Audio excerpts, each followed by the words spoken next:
الحمد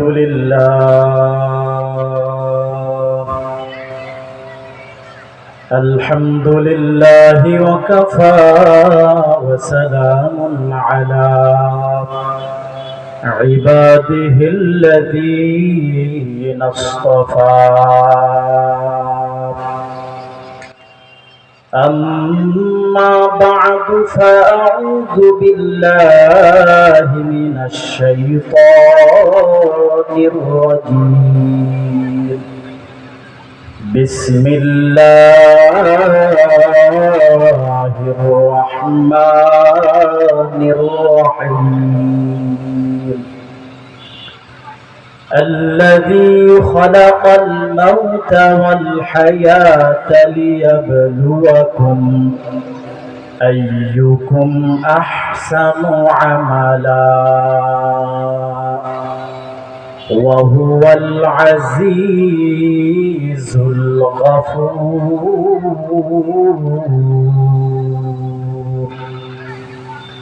وقال رسول الله صلى الله عليه وسلم الكيس من دان نفسه وعمل لما بعد الموت أو كما قال عليه الصلاة والسلام.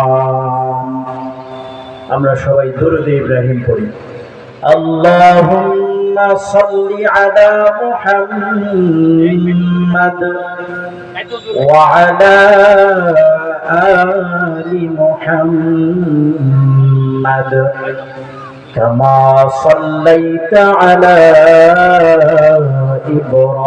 إبراهيم وعلى آل إبراهيم إنك حميد مجيد. اللهم بارك على محمد وعلى آل محمد كما باركت على إبراهيم وعلى آل إبراهيم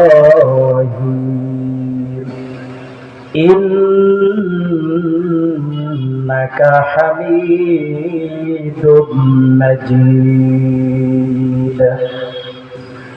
بلغ العلا بكماله كشف الدجى بجماله حسنت جميع خصاله صلوا عليه وآله. بلغ العلا بكماله كشف الدجى بجماله حسنت جميع خصاله صلوا عليه وآله. মরণেরই কথা মানুষ স্মরণ করোনা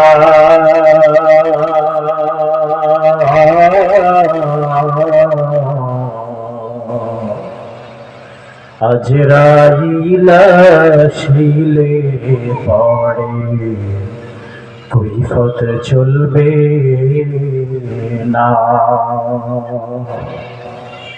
আজরাইল আসিলে পড়ে কৈফিয়ত চলবে না।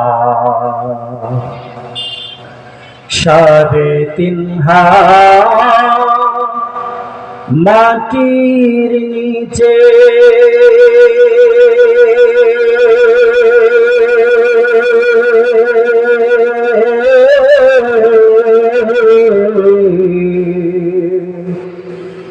একতলায় দালান আছে,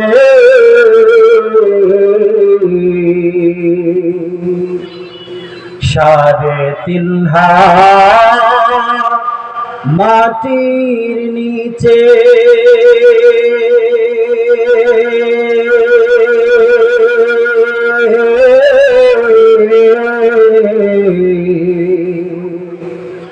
একতলায় দালান আছে,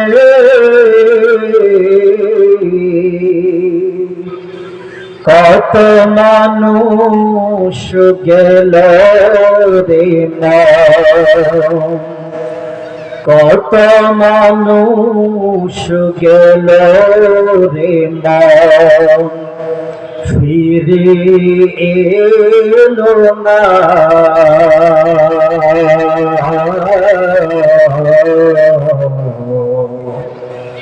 আজরাইল আসিলে পরে কৈফত চলবে না, মরণেরই কথা মানুষ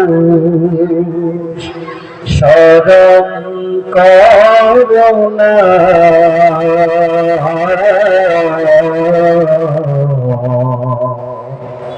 আজরাইল আসিলে পরে কৈফত চলবে না।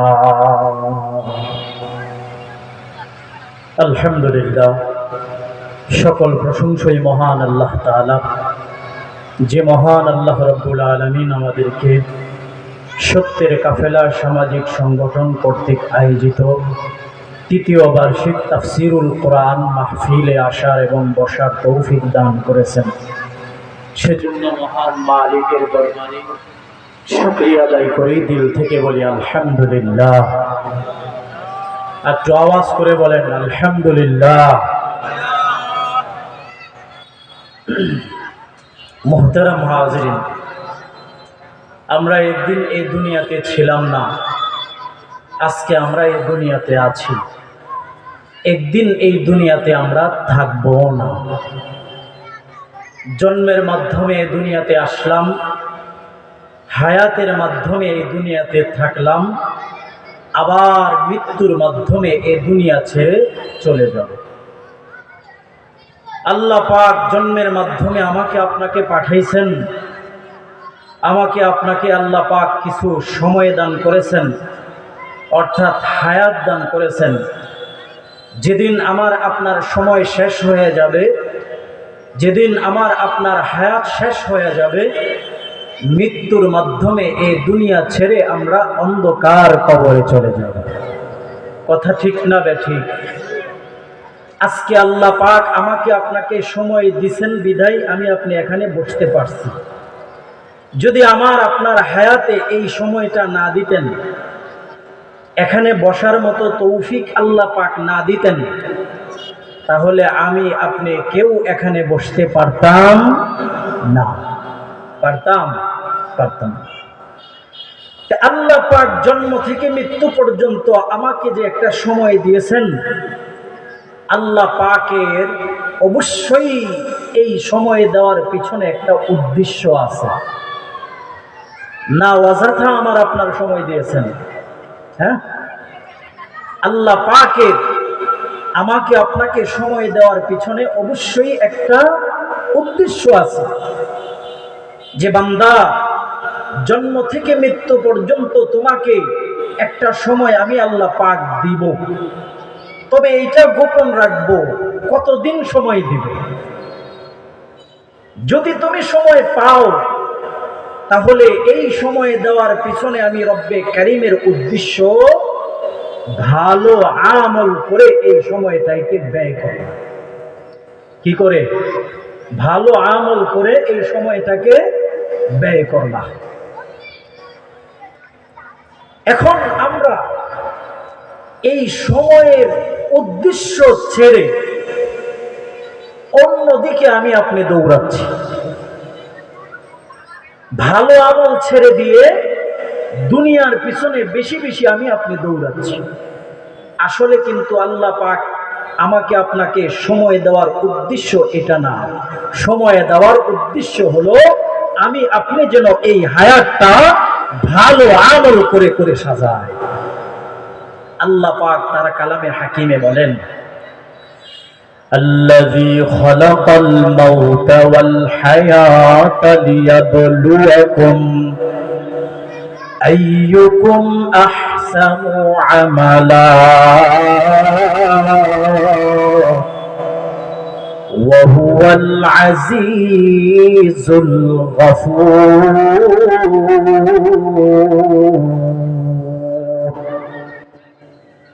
ও বান্দা, আমি রব্বে কারীম তোমার জন্ম এবং মৃত্যু বানিয়েছি। দুনিয়ার মাঝে তুমি ভালো আমল কে কার চাইতে বেশি করতে পারো, এটা আমি রব্বে কারীম তোমার থেকে পরীক্ষা করব। ও বান্দা, কতটুক সময় তুমি ভালো কাজে ব্যয় করেছ, আবার কতটুক সময় তুমি মন্দ কাজে ব্যয় করেছ, এটা আমি রব্বে কারীম তোমার থেকে পরীক্ষা নিব। তাহলে আমার আপনার জীবন, আমার আপনার মরণ আল্লাহ পাক বানানোর উদ্দেশ্য হলো আমি আপনি যেন ভালো আমল করি। কে কার চাইতে ভালো আমল করতে পারি, এটা আল্লাহ পাক আমার আপনার থেকে পরীক্ষা করবেন। এখন এই জীবনটা যে আল্লাহ পাক দিলেন, এই হায়াতটা যে আল্লাহ পাক আমাকে আপনাকে দিলেন, শুধু কি সংসারের পিছনে দৌড়াদৌড়ি করার জন্য? শুধু কি ব্যবসার পিছনে দৌড়াদৌড়ি করার জন্য? শুধু কি ক্ষেত খামার করার জন্য? না বাবা, এগুলার পাশে পাশে আমার আপনার জীবনকে সুন্দর আমল দিয়া সাজানোর জন্য। যদি আমি আপনি এই জীবনটাকে সুন্দর আমল দিয়া সাজাইতে পারি, আল্লাহ পাক আমার আপনারে কি পুরস্কার দিবেন? আল্লাহ পাক বলতেছেন, ইন্নাল্লাযীনা আমানু ওয়া আমিলুস সালিহাত,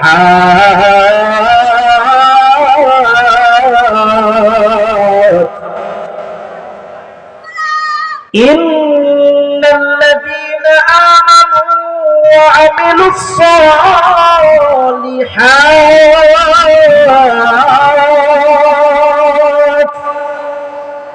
উলাইকা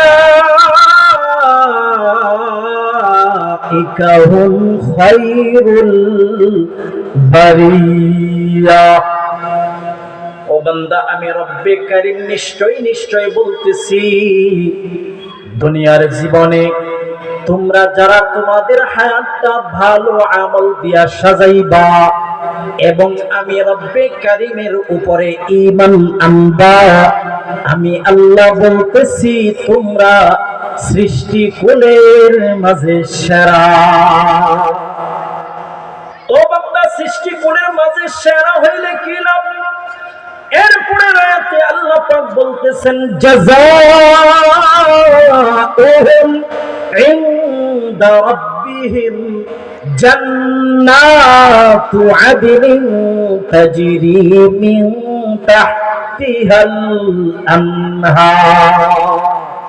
ও বান্দা, সৃষ্টি কুলের মাঝে তুমি যদি শ্রেষ্ঠ হইতে পারো, আমি রব্বে কারীমের কাছে এমন এক জান্নাত পাইবা, যেই জান্নাতের নিচে থাকবে নহর। ও বান্দা, এই জান্নাতের মাঝে কতদিন থাকবা? ও মুসলমান, দুনিয়ার সুখ আমার মাঝে চিরদিন থাকে না, দুনিয়ার ক্ষমতা আমার মাঝে চিরদিন থাকে না। যদি চেয়ারম্যান হইতে পারি তাহলে গণিত 5 বছর হবে, আমার ক্ষমতাও শেষ হবে। কথা বলেন ঠিক না ঠিক?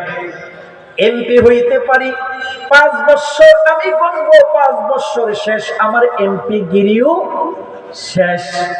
মেম্বার হইতে পারছি 5 বছর, গণি 5 বছর শেষ, আমার মেম্বারিও শেষ।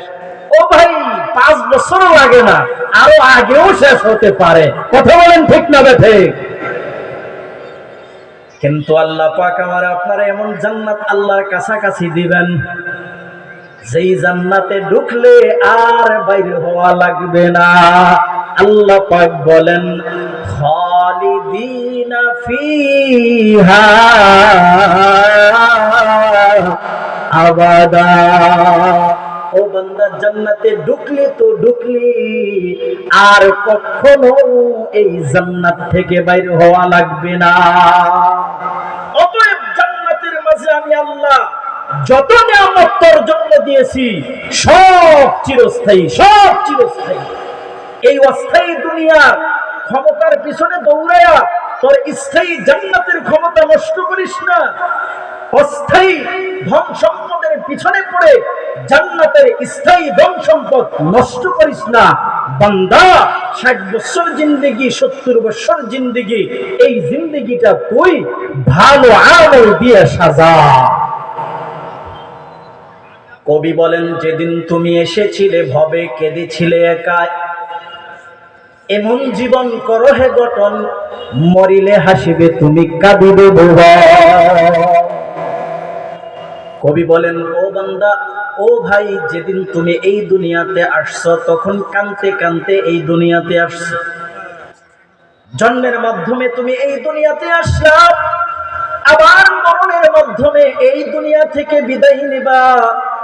এর মাঝামাঝি তুমি এই দুনিয়াতে যতটুক সময় পাইবা জীবনটারে এমন ভাবে সাজাও, তুমি মরলে হাসতে হাসতে আল্লাহর জান্নাতে যাইবা, আর তোমার জন্য গোটা দুনিয়াবাসী কাঁদবে। বলবে, আরে এমন একটা লোক ছিল, এর দিয়া কত উপকার পাইতাম, তারে দিয়া কত কোরআন হাদিসের কথা শুনতাম, তারে দিয়া কত সত্যের কথা শুনতাম।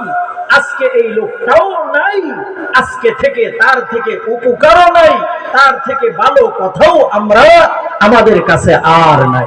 এমন জীবন, এমন জীবন করিও না ভাই, যেই জীবন তোমার শেষ, মরে তুমি কাঁদতে কাঁদতে জাহান্নামে যাইবা, আর তোমার মৃত্যুতে সবাই হাসবে। ও ভাই, দেখেন না, এমন জীবন করছে বাংলাদেশে পর্যন্ত জায়গা হয় না। কথা ঠিক না বেঠে? যদি জীবন সুন্দর করত, তার কাজ ভালো করত, আজকে বাংলাদেশে সুনামের সহিত সে থাকত। এজন্য আমার আপনার জীবনটা এমন ভাবে গড়া উচিত যেন আমার পথ থাকবে না, কিন্তু আমার সুনাম ঠিকই থাকবে। এরকম জীবন করতে হবে। তাহলে এই জীবন কি গুনাহ দেয়া হবে, নেক আমল দেয়া হবে? বলেন, জোরে বলতে হবে। কি আমল দেয়া হবে? নেক আমল দেয়া হবে, ভালো আমল দেয়া হবে। আর জান্নাতে যদি যেতে চাই তাহলে ভালো আমলের প্রয়োজন। খারাপ আমল দিয়ে কি জান্নাতে যাওয়া যাবে? যাবে না। ভালো আমল করতে হবে। এজন্য আল্লাহ পাক বলেন, আল্লাযী খালাকাল মাউতা ওয়াল হায়াতা লিয়াবলুয়াকুম আইয়ুকুম আহসানু আমালা। ও বান্দা, তোমার জন্ম এবং মৃত্যু আমি রব্বে কারীম সৃষ্টি করেছি, তুমি কতটুক ভালো আমল করো এবং মন্দ আমল করো, এটা আমি পরীক্ষা করার জন্য। এজন্য জন্ম থেকে মৃত্যু পর্যন্ত আমি আপনি যতদিন এই দুনিয়াতে থাকবো, আমার আপনার এই জীবনটা নেক আমল দিয়া করতে হবে। ও ভাই, যদি নেক আমল না নিয়ে অন্ধকার কবরে যাই, তাহলে আমার আপনার কিন্তু উপায় নাই। এজন্য ভালো আমল করতে রাজি আছেন তো ইনশাআল্লাহ? দেখেন, দুনিয়ার লাইনে ধন সম্পদ বাড়ানোর জন্য সবাই সব সিস্টেম গ্রহণ করে। ব্যবসায়িক বড় ব্যবসায়িকের কাছে যায়, ভাই আমি এই ব্যবসা করতে চাচ্ছি, কেমনে করলে বেশি লাভ হবে, বড়র কাছে পরামর্শ আনতে যায়। কথা বলেন ঠিক না বেঠিক? যে ক্ষেত খামারে কাজ করে, গৃহস্থী করে, সেও অন্য গৃহস্থের কাছে যায়, যে একটু ভালো বুঝে যে ভাই আমি তো ধান লাগাইতে চাচ্ছি, কোন ধানটা এই ক্ষেতে লাগাইলে বেশি হবে, আমি এমন ফল করতে চাইছি, কোন ফলটা করলে আমার বেশি হবে, একটু পরামর্শ। তখন ওনার পরামর্শ অনুযায়ী আমরা ব্যবসা করি, আমরা ক্ষেত খামার করি, আমরা কাজ করি। কথা বলেন ঠিক না ঠিক? কিন্তু জান্নাতে যাওয়ার বেলায় আমরা এদিকে খুব পিছনে। কেমনে জান্নাতে সহজে যাওয়া যায়, কেমনে দুনিয়ার জীবনটা নেক আমল দিয়ে সাজানো যায়, এই পরামর্শ আমরা নিতে রাজি না। তবে আমরা এখানে যারা বসা আছি তারা কিন্তু নিতে রাজি। কথা ঠিক না ঠিক? আমরা ভালো আমল করার জন্য, ভালো আমল কেমনে করা যায় সহজে, কেমনে আল্লাহর জান্নাতে সহজে যাওয়া যায়, এটা জানার জন্যই তো এখানে এসে বসছি। কথা বলেন ঠিক না ঠিক? হ্যাঁ, এটা জানার জন্যই আমরা এখানে এসে বসছি। আমি আপনাদেরকে 3টা সিস্টেম শিখাই দিব, শুনবেন ইনশাআল্লাহ। এই 3টা সিস্টেম যদি আপনি আপনার মাঝে নিয়ে আসতে পারেন, ইনশাআল্লাহ আমি বলতে পারি আপনার আমল সুন্দর হয়ে যাবে, আপনার আমল সুন্দর হয়ে যাবে, আপনার জীবন পরিবর্তন হয়ে যাবে। বাবা, 1 নাম্বার, বেশি বেশি করে মরণের স্মরণ করতে হবে। কারণ আপনার মনটাকে এভাবে বুঝাইতে হবে, ও মন, জন্মের মাধ্যমে তো এই দুনিয়াতে একদিন আসলি, আবার তো মৃত্যুর মাধ্যমে এই দুনিয়া থেকে যাওয়াই লাগবে। ও মন, এই মৃত্যু থেকে তো তুই পলায়ন করে বাঁচতে পারবে না। কারণ জন্মের মাধ্যমে যেহেতু আল্লাহ পাক এই দুনিয়াতে পাঠাইছে, আবার আল্লাহ পাক মৃত্যুর মাধ্যমে আমাকে নিয়ে যাবে। আল্লাহ পাক বলেন, কুল্লু নাফসিন যায়িকাতুল মাউত সুম্মা ইলাইনা তুরজাউন।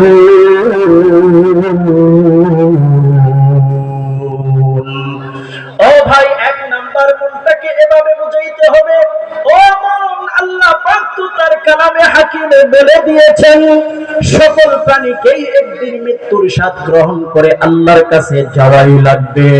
ও মন, কয়দিনের তোর বাহাদুরি, কয়দিনের এই দুনিয়াদারি, ধন সম্পদ সব কিছু ছেড়ে একদিন এই দুনিয়া ছেড়ে অন্ধকার কবরে যাওয়াই লাগবে। ও মন, তুই তো এই মরণ থেকে বাঁচতে পারবি না, এই মরণ থেকে পলায়ন করতে পারবি না।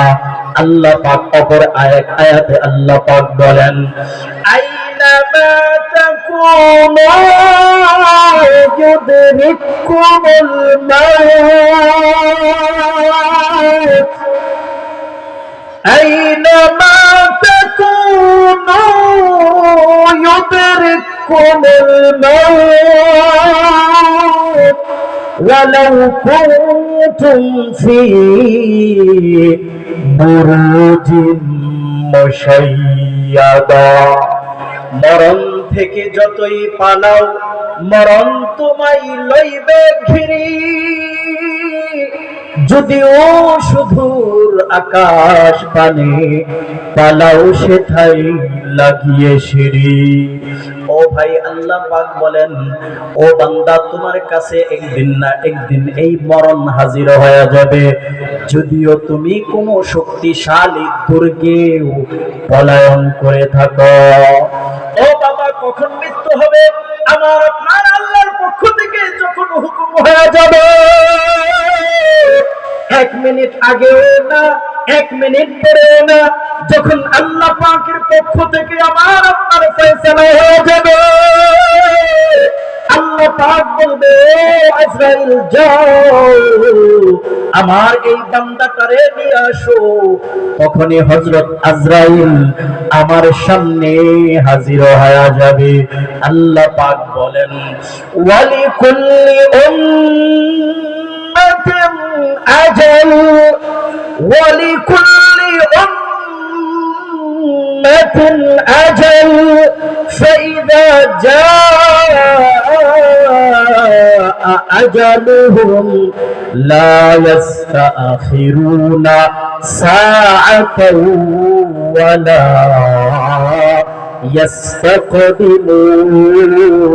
ইস্তাকদিমুন। ও বান্দা, তোমার যখনই মরণের টাইম হয়ে যাবে, 1 মিনিট আগেও না, 1 মিনিট পরেও না, যখন তোমার আমার সময় হয়ে যাবে, হযরত আজরাইল আমার সামনে এসে হাজির হয়ে যাবে। একদিন তোমারি নাম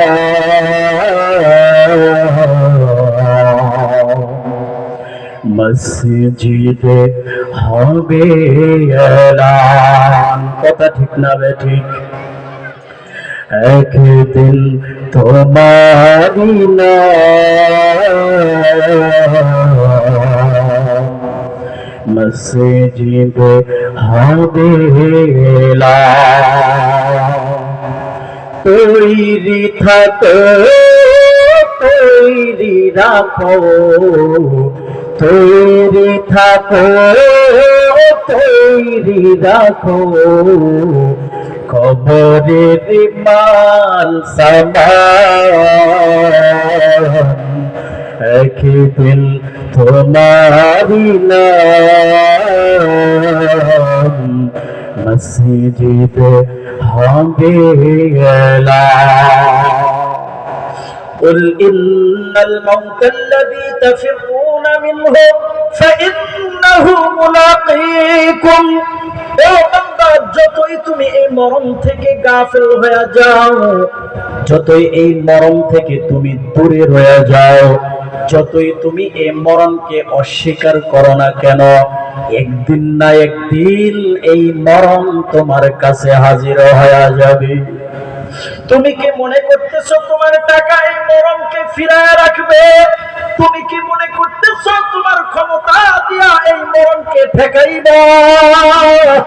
ও বান্দা, না না না না, যতই ক্ষমতাশীল হও না কেন, যতই টাকাওয়ালা হও না কেন, যতই শক্তিশালী হও না কেন, একদিন তোমাকে আমাকে মৃত্যুর সাথে গ্রহণ করতেই হবে।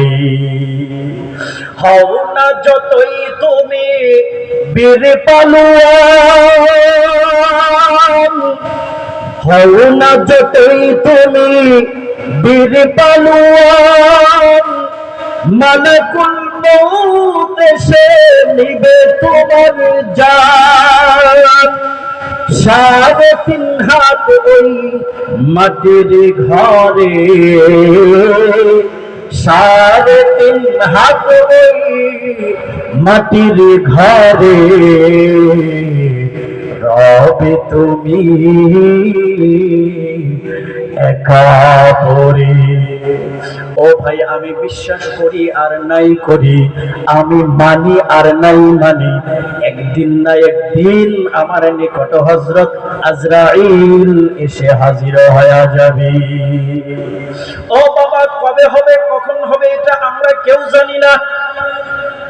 মনে করতেছি মাত্র বয়সটা 20 হয়েছে, জুয়ানি মাত্র এসেছে, কিসের এখন নামাজ পড়বো, কিসের এখন ভালো আমল করব? বয়সটা 40 পার হোক, তারপরে ইবাদত করব মনে, তারপর নেক আমল করে করে জীবনটা সাজাই মনে। ও বাবা, এমন চিন্তা যাদের ভিতরে, তোমরা আমার থেকে শুনে নাও। গত বছর এই মাহফিলটা হয়েছে, এখানে অনেকে বসে বয়ান শুনেছে, কিন্তু আজকে এই মাহফিলে নাই, চলে গেছে অন্ধকার কবরে। আমি জানি না কে আসছিল, কে অন্ধকার কবরে চলে গেছে। তবে বাবা, এই মাহফিলে আমি গত বছর বাদা আসর থেকে মাগরিব বয়ান করেছিলাম। আমার পাশে বসা ছিল আমার 5 বছরের একটা ফুটফুটে মাইয়া।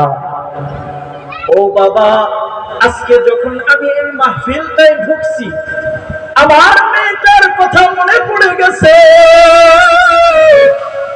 আমার মেয়েটা এই মাহফিলে দৌড়াদৌড়ি করছে, বাবা আমার পাশে বসে বসে সে বয়ান শুনছে, মাঝে মধ্যে বয়ানের ডিস্টার্ব করেছে। কিন্তু বাবা,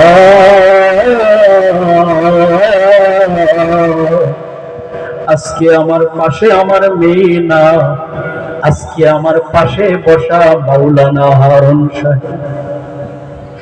ও বাবা, এই মাহফিলের 2 দিন পর একটা অ্যাক্সিডেন্ট হয় তার। আমিও জানতাম না, আমার বাবাও জানতো না, তার মাও জানতো না, তার দাদা দাদি কেউ জানতো না। এই কারণেই তার মরণ হবে। ও বাবা, মাত্র 5 বছর হায়াত সে দুনিয়ার মাঝে পেয়েছে। সে আজকে এই দুনিয়াতে না, অন্ধকার কবরে চলে গেছে। বাবা, যারা আমরা এই স্বপ্ন দেখি, বয়সটা 60 হোক, বয়সটা 40 হোক, তারপরে নামাজ ধরব। ও বাবা, যদি 5 বছরেও মরণ হয়, 10 বছরেও মরণ হয়, কি হয় না বলেন? কথা বলেন। শুধু কি 70 বছর 80 বছর বৃদ্ধারই মরণ হয়, নাকি 5 বছর 1 বছর 10 বছর এরও মরণ হয়? কথা বলেন। মরণের কি কোনো সীমা আছে যে এত বছর হইলে তারপরে মরণ হবে? বলেন, হবে না। এজন্য ভাই, সব সময় এই চিন্তা অন্তরে ঢুকানো, আমি যে কোনো সময় এই দুনিয়া ত্যাগ করে অন্ধকার কবরে যেতে পারি। ও বাবা, কি লাভ হবে অর্থের পিছনে দৌড়ে? কি লাভ হবে দৌলতের পিছনে দৌড়ে? আমার চক্ষু বন্ধ হয়ে গেলে সব কিছু আমার পর, আমার জন্য হয়তো বা 2-4 দিন কাঁদবে।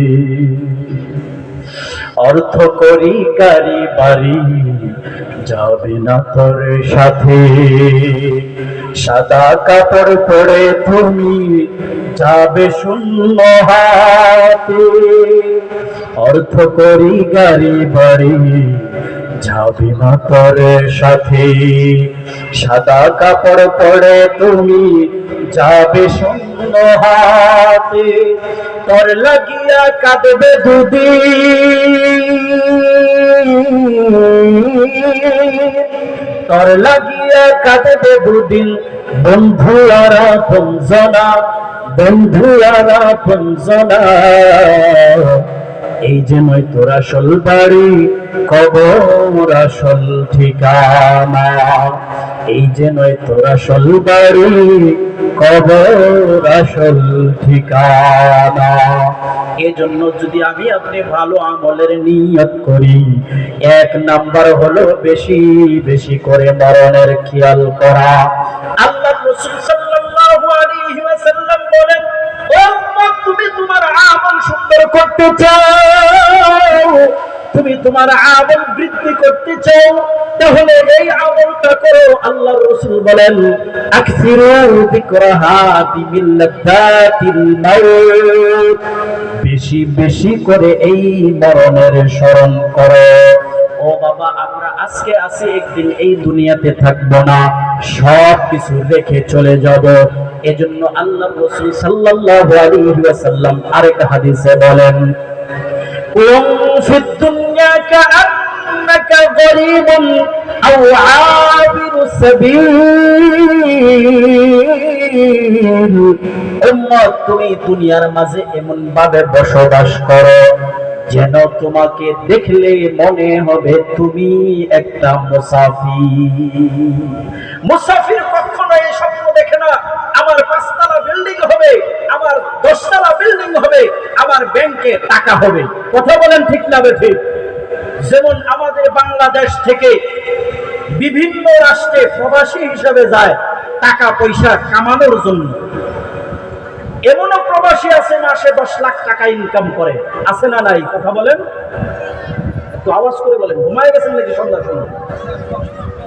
10 লাখ 20 লাখ এরকম কামাই করে। কিন্তু যে সমস্ত 10 লাখ ওয়ালা মাসে কামাই করে, তার কয়টা বাড়ি প্রবাসের জমিনে আছে বলেন? আছে? প্রবাসের ব্যাংকে তার কয় টাকা জমা আছে? আছে? সে এটা তার ভিতরে জানে আমি আজকে আছি, একদিন এই প্রবাসের জমিনে থাকবো না। 30 বছর হইলেও আমাকে একদিন এই দেশ থেকে আপন দেশে যাওয়াই লাগবে। অতএব কিসের বিল্ডিং আমি এই দেশে করব, কিসের টাকা পয়সা এই দেশে আমি জমাবো? কথা ঠিক না বেঠে? যদি কেউ বিদেশের জমিনে কোনো কিছু করতেও যায়, তাহলে বন্ধু বান্ধবরা বলে, এই তুই কি বোকা হইছিস নাকি? তুই কি এই দেশে থাকবি নাকি? কথা বলেন ঠিক না বেঠে? তুই কি এই দেশে থাকবি নাকি? এজন্য প্রবাসের জমিনে কিছু করা যায় না, কারণ সে মনে করে এটা আমার দেশ। এজন্য বাবা, এই কথাটা আমার আপনার দিলেও বসাতে হবে, এই দুনিয়াও আমার আসল ঠিকানা। কি এই দুনিয়া আমার আসল ঠিকানা? এখন তো আমার আপনার মরণের কথা স্মরণ হয় না। মুরব্বীরা বলেন, মরণের কথা স্মরণ হয় না, যাও কবর জিয়ারত করো। মরণের কথা স্মরণ হয় না, যখন ঘুমাইতে যাও বাতিটা যখন বন্ধ হয়, ঘরটাও অন্ধকার, তুমি মনে মনে চিন্তা করো, আমার ঘরটাও অন্ধকার হয়ে গেছে, কবরটাও তো অন্ধকার, আমি এখন মনে হয় কবরে আসছি। এরকম ভাবে চিন্তা করেন, দেখবেন মরণের চিন্তা অন্তরে চলে আসবে। আর যখন নাকি আমার আপনার অন্তরে মরণের চিন্তাটা চলে আসবে, তখন আমারে দিয়া নামাজ কাজা হবে না, আমাকে দিয়া মিথ্যা বলানো যাবে না, আমাকে দিয়া অসৎ কাজ করানো যাবে না। ও বাবা, কয়েক মিনিটের জন্য আপনি আপনার চক্ষুটা একটু বন্ধ করেন, একটু মরণের চিন্তা করেন, একটু মরণের মোরাকাবা করেন।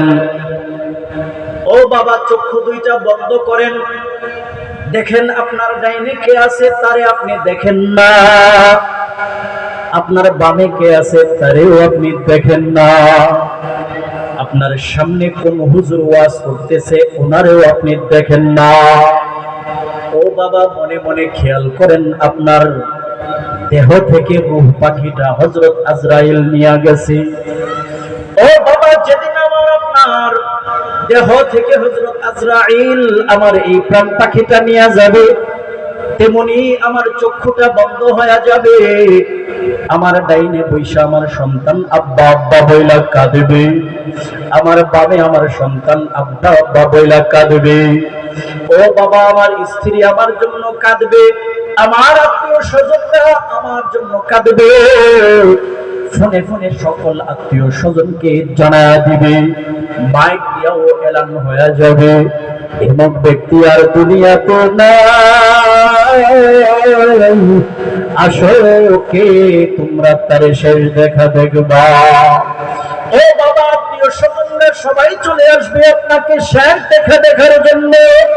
ও বাবা, কেউ যাবে পানি গরম করার জন্য, আবার কেউ যাবে আপনার কাফনের কাফন কেনার জন্য, আবার কেউ যাবে বাঁশঝাড় থেকে বাঁশ কাটার জন্য, আবার কয়েকজন যাবে আপনার চিরস্থায়ী স্থান কবর খোঁড়ার জন্য। ও বাবা, পানি গরম করা শেষ, আপনার গোসল করা হবে, আপনার গোসলটাও শেষ, 3টা টুকরা সাদা কাফন পরাবে, মসজিদের ওই খাটটা আপনার বাড়িতে নিয়ে আসবে, ওই মসজিদের খাটে আপনার শোয়া সকলের কাছ থেকে বিদায় দিয়া এই মাঠে চলে যাবে আপনার শেষ জানাজা নামাজটা পড়াবার জন্য। ও বাবা, সবাই লাইনে লাইনে দাঁড়া যাবে আপনার জানাজাটা পড়ার জন্য। ও বাবা, ইমাম সাহেব আপনার জানাজাটা পড়াবে, আবার এই 4 বেহালার পালকিটা সবাই কাঁধে করিয়া আপনার ওই গুরুস্থানে নিয়ে যাবে। ও বাবা, আপনার আত্মীয় স্বজন ওই কবরে নামবে, আপনার লাশটা ওই কবরে রাখবে। ও বাবা, পাশের সাইডটা দিয়ে 2 পাশে 2 হাত দিয়া লাভ দিয়া আপনাকে রেখা চলে আসবে। ও বাবা, আপনার আত্মীয় স্বজনরা ওই কবরে মাটি দিবে আর বলবে, মিনহা খালাকনাকুম ওয়া ফীহা নুঈদুকুম ওয়া মিনহা নুখরিজুকুম তারাতান উখরা। ও বাবা, আত্মীয় স্বজনরা কাঁদবে আর দোয়া করবে আর আপনার কবরে মাটি দিতে থাকবে। ও বাবা, মাটিও দেওয়া শেষ, সবাই চলে যাবে যার যার ঘরে, আপনি থাকবেন একা ওই কবরে। ও বাবা, মনটারে একটু নরম করেন, মনটারে একটু বুঝান। যেই সন্তানের জন্য আপনি আপনার মাথার ঘাম পায়ে ফেলাইলেন, যে স্ত্রীর জন্য আপনি আপনার মাথার ঘাম পায়ে ফেলাইলেন, আপনি বাজারে আসছেন চা খাইতে, চাটা যখন মুখে দিছেন তখনই মনে পড়ে গেছে আপনার সন্তানের কথা। হায় হায়, আমি দোকানে পয়সা চা খাইয়া যদি টাকা নষ্ট করি, আমার সন্তানের লেখাপড়ার খরচ আমি কেমনে দিব? ও বাবা, এই চিন্তা যার জন্য করেছে, এমন আপন সন্তানও আপনার সাথে যাবে না। ও বাবা, যার জন্য আপনার জীবন পর্যন্ত দিয়েছেন, আপনার প্রিয়তমা স্ত্রী, সেও আপনার সাথে যাবে না। শুধু যাবে আপনার দুনিয়ার ভালো আমল। এজন্য আল্লাহ পাক বলেন, আল্লাযী খালাকাল মাউতা ওয়াল হায়াতা লিয়াবলুয়াকুম আইয়ুকুম আহসানু আমালা। ও বান্দা, তোমার জন্ম এবং মৃত্যু বানিয়েছি তোমার ভালো আমলটা পরীক্ষা করার জন্য। ও বান্দা, তুমি ভালো আমল করতে পারবা যদি 1 নাম্বার তুমি মরণের স্মরণ বেশি বেশি করে করো।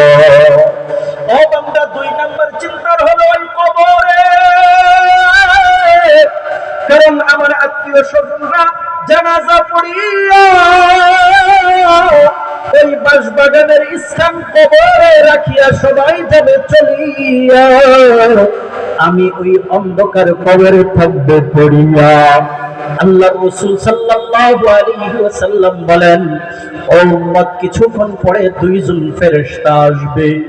আল্লাহর রাসূল বলেন, ইয়াতিহি মালাকান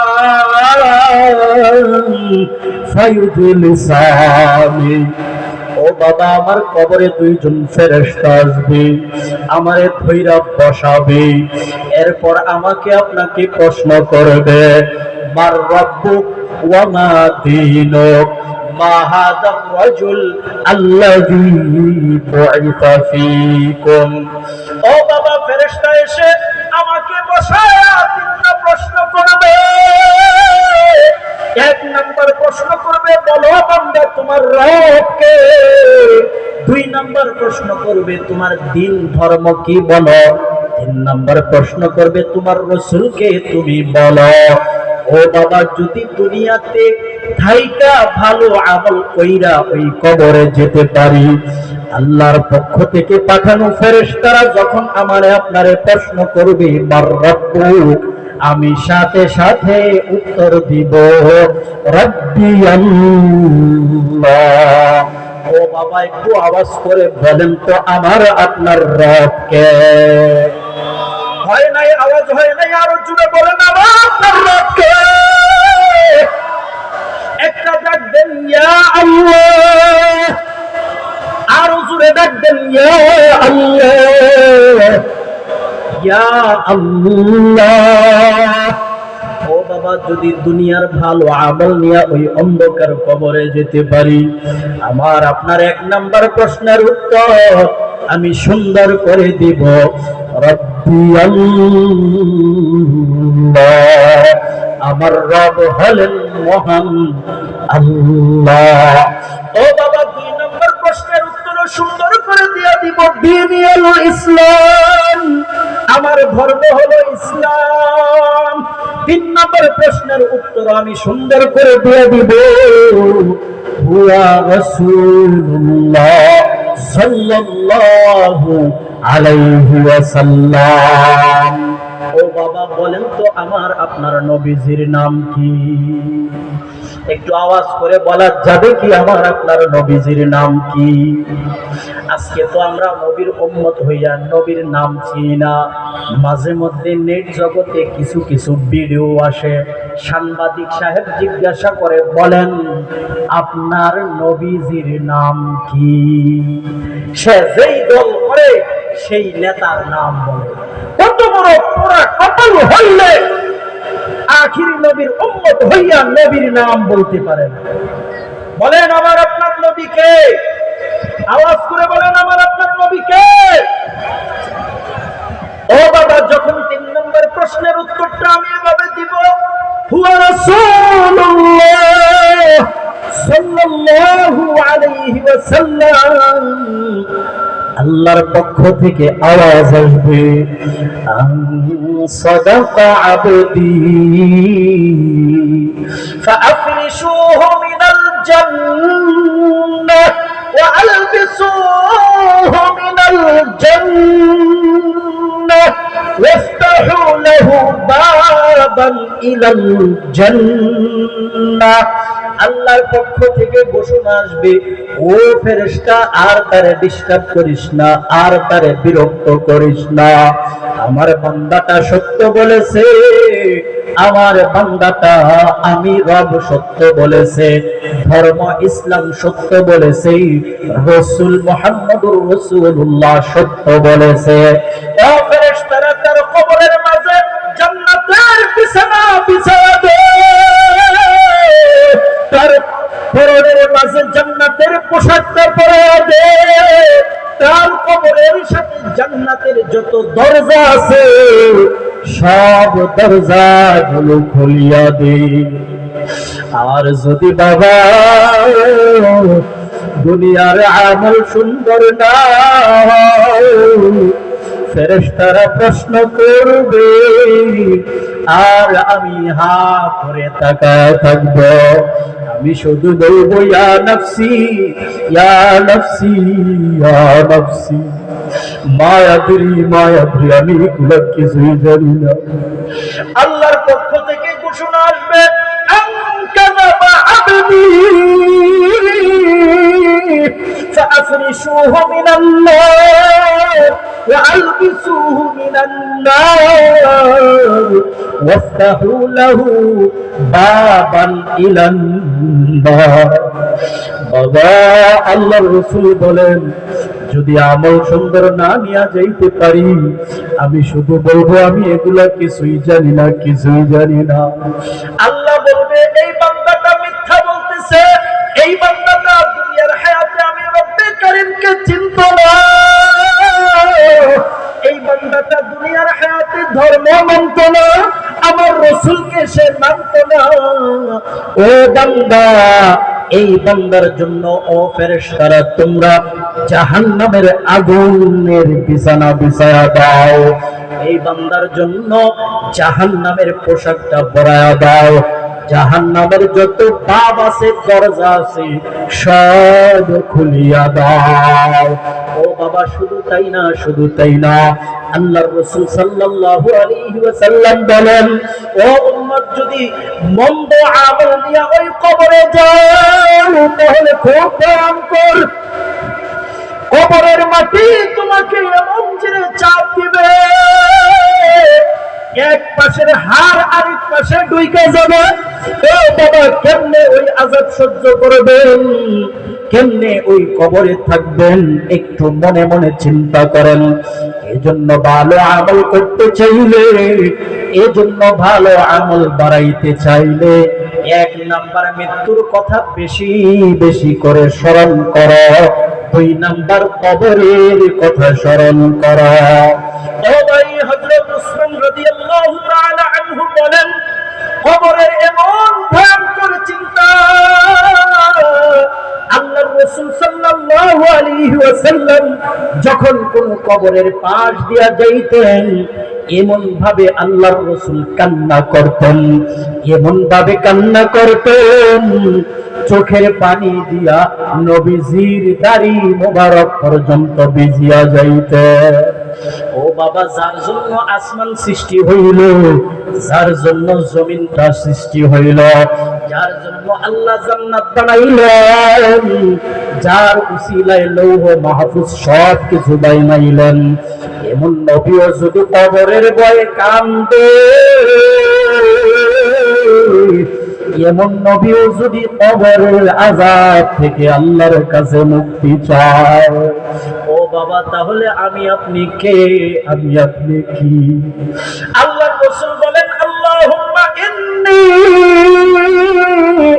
আউযু বিকা মিন আযাবিল কবর ওয়া মিন আযাবি জাহান্নাম।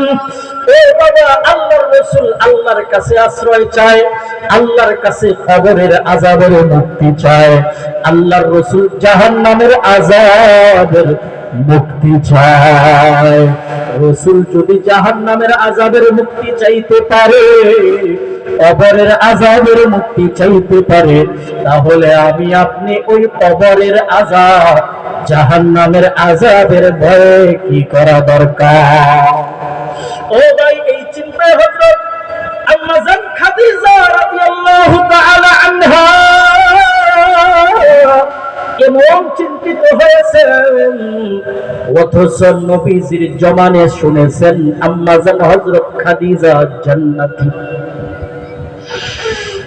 যেদিন মরণ হয়ে যাবে এর কিছুদিন পূর্বে হযরত খাদিজা বলতেছেন, ইয়া রাসূলুল্লাহ, ইয়া হাবিবাল্লাহ, আমার তো মনে হয় সময়টা শেষ, আমি তো কিছুদিন পরে হয়তো এই দুনিয়া থেকে চলে যাব, কিন্তু সরকার, আমি ওই অন্ধকার কবরে কেমনে থাকবো, যেই কবরে কোনো সাথী নাই, যেই কবরে কোনো বাতিও নাই। কারণ আল্লাহর রাসূল সাল্লাল্লাহু আলাইহি ওয়াসাল্লাম বলেছেন, আল কবরু রাউদাতুম মির রিয়াদিল জান্নাহ আও হুফরাতুম মিন হুফারিন নার। ও উম্মত, কারো জন্য এই কবরটা হবে জান্নাতের একটা বাগান, আবার কারো জন্য হবে জাহান্নামের গর্তের একটা গর্ত। 3.5 হাত মাটির ঘর, কারো আপন কারো পর, কারো হবে ফুলেরি বাগান,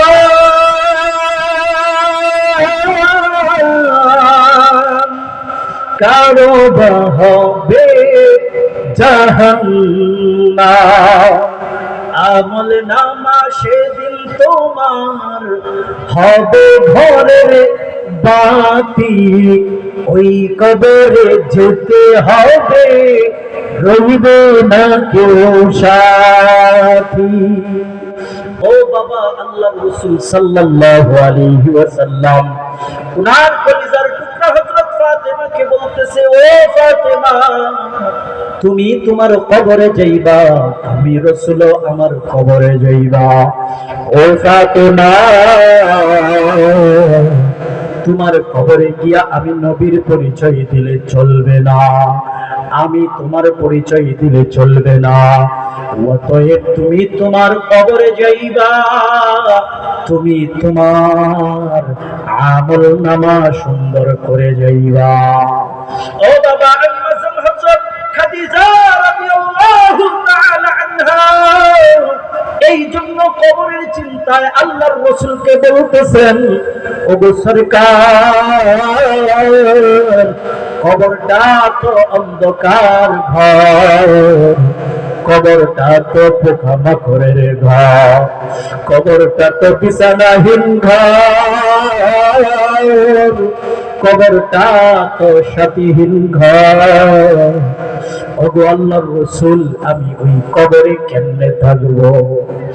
আল্লাহর রাসূল হযরত খাদিজাকে বলতেছেন, ও খাদিজা, তুমি কবরের চিন্তা করিও না, তুমি জাহান্নামের আযাবের চিন্তা করিও না। যখন তোমার মরণ হয়ে যাবে, তোমাকে কবরে রাখবো, কবরে রাখার সাথে সাথে জান্নাত থেকে আমার দুই স্ত্রী এসে আহলান সাহলান দিয়া তোমারে আল্লাহর জান্নাতে ঢুকায়া দিব। সুবহানাল্লাহ। এর মানে কি আল্লাহ রাসূল বুঝাইতে চাইলেন, এই খাদিজা টেনশন করিও না, মরবা কবরে রাখবো, আমার দুই জান্নাতি স্ত্রী তোমাকে জান্নাতে ঢুকাই দিবে, ভয় পাই। কিন্তু বাবা হযরত খাদিজার অন্তর থেকে কবরের চিন্তা দূর হয় না। অথচ রাসূলের জবানে শুনছেন তুমি জান্নাতি, এরপরেও অন্তর থেকে কবরের চিন্তা দূর হয় না, কবরের ভয় দূর হয় না। আল্লাহর রাসূলকে বলতেছেন, ওগো সরকার, আমার দুইটা আবদার আপনার কাছে রাখবেন নি গো আল্লাহর রাসূল, আমার দুইটা আবদার। আল্লাহর রাসূল বলতেছে, ও খাদিজা বলো বলো কি দুইটা তোমার আবদার, আমি অবশ্যই রাখবো। হযরত খাদিজা বলতেছে, ইয়া রাসূলুল্লাহ, ইয়া হাবিবাল্লাহ, আমি তো দুনিয়ার জমিনে আপনার সাথেই থেকেছি, আমি কবরে গেলে যেন আল্লাহ বুঝতে পারে আমি আপনার লোক, সেজন্য আপনার জুব্বার একটা চিহ্ন আমার কাফনের সাথে দিয়া দিবেন, যেন আমি বলতে পারি ওগো আল্লাহ, দেখো দেখো তোমার হাবিবের চিহ্ন আমি কবরে নিয়ে আসছি, অতএব দুনিয়াতে তোমার রাসূলের লোক আমি ছিলাম। আজকে আমাদের সমাজে এমন কিছু মানুষ যে জান্নাতের সার্টিফিকেট পাইব তো দূরের কথা, দেখলে বুঝাই যায় না হে জান্নাতে যাবে না জাহান্নামে। কিন্তু তারা মাঝে মধ্যে কিছু কিছু মাজারে গিয়ে পীরের মুরিদ হইয়া তারা গান গায় আর বলে, কিরামান কাতিবিন রোজ হাসরের দিন, কিরামান কাতিবিন রোজ হাসরের দিন, আল্লাহর কাছে যদি করি অভিযোগ, আল্লাহর কাছে যদি করে অভিযোগ, বলবো দুনিয়ায় ছিলাম অমুক বাবার লোক।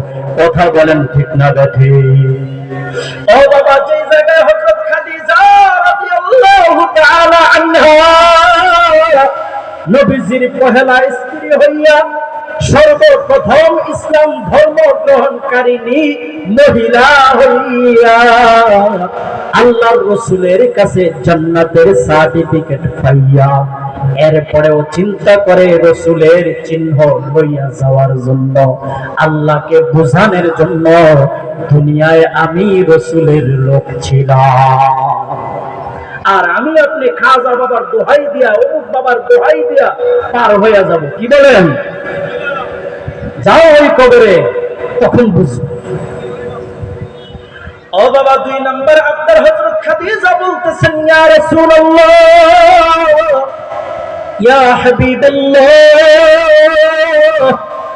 যখন আমার লাশটা ওই কবরে নামাইবেন, আমার এই চেহারাটাকে কাবার দিকে আপনার বরকতি হাতে ঘুরাইয়া দিবেন।